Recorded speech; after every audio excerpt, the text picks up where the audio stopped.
এতিয়া মানে কি জুবিন দাক লৈ অলপ চিৰিয়াছ কাম কৰিব লাগে। গতিকে বাৰ্থডেলৈকেতো আমাৰ দুখে সুখে গ'ল। এতিয়া আৰু SIT ৰিপৰ্টটোৰ কাৰণে ৰৈ আছোঁ। সেইটো যদি অকণমান মনটো ভাল লগা ধৰণৰ এটা মানে ৰাইজে বিচৰা ধৰণৰ এটা বিচাৰ আমি পাওঁ, তাৰপিছত আমি জুবিন দাৰ কাৰণে আচলতে কিছুমান চিৰিয়াছ কাম কৰিব লাগে। এতিয়া গ্ৰন্থমেলাবোৰ হৈছে, মই ক'ৰবাত চাইছোঁ, এই গানৰ কিতাপবোৰতে বাৰে পাচি ভুল, গীতিকাৰ নাম ভুল, সুৰকাৰৰ নাম ভুল, শব্দ চয়ন ভুল। গতিকে সেই ভুলবোৰ ভৱিষ্যতৰ দিনলৈ থাকি গ'লে বেয়া হ'ব। সেইখিনি শুধৰাই নতুনকৈ একদম প্ৰকৃত তথ্যসহ কিবা এটা কাম কৰিব লাগে সোনকালে। মই তেনেকুৱা ক্ষেত্ৰত আগ্ৰহীসকলক আহ্বান জনাইছোঁ। আমি যিমানখিনি পাৰোঁ সহায় কৰি দিম, তেওঁলোক আগবাঢ়ি আহিলে ভাল লাগিব। ঠিক সেইদৰে নাহৰ পুলি ৰোৱাৰ এটা হেৰি হৈছে, কিন্তু এটা কথা আহ্বান জনাওঁ যে পুলিটো যি সময়ত ৰুব লাগে আচলতে সেই নিৰ্দিষ্ট সময়ত ৰুলে কি হ'ব, পুলিটোৱে জীৱন পাব ন।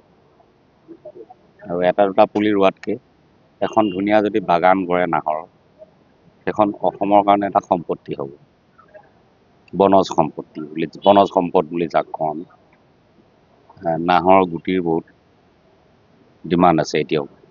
গতিকে সেইধৰণে কথাবোৰ আগবঢ়াই নিব লাগিব। মই এনেই সৰু সুৰা দুটা কথা ক'লোঁ, সেইটো আচলতে বহুতখিনি মানুহ লগ লাগি একেলগে আলোচনা কৰি গোটেই কামখিনি কৰিলে ভাল হ'ব।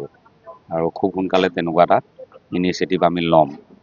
অসমৰ প্ৰত্যেকখন জিলাৰ যিসকল মানে গুণী জ্ঞানী মানুহ, তেওঁলোকক লৈ জুবিন দাৰ কাৰণে কিছুমান অকণমান চিৰিয়াছ কাম কৰিব লাগিব, যিখিনি কামে তেওঁক অনাগত 500 বছৰলৈ যাতে জীয়াই ৰাখে।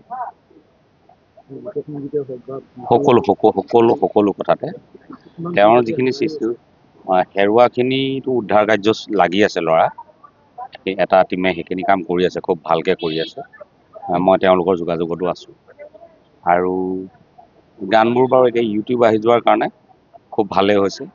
আৰু ইউটিউবৰ নিজা এটা মেকানিজম আছে, য'তে জুবিন গাৰ্গ পায় তাতে সাঙুৰি লয়। জুবিন গাৰ্গ মিউজিকেল বুলি এটা নতুন আইকন আহিছে, আপোনালোকে তাত গ'লেই দেখিব তেখেতৰ বিভিন্ন ধৰণৰ গীত।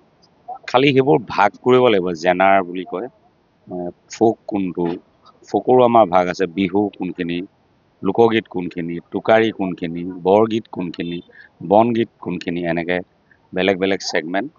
সেইটো ইউটিউবক ক'লে তেওঁলোকে সেইটো বনাই দিব, সেইখিনি আমি দিব লাগিব তথ্যখিনি।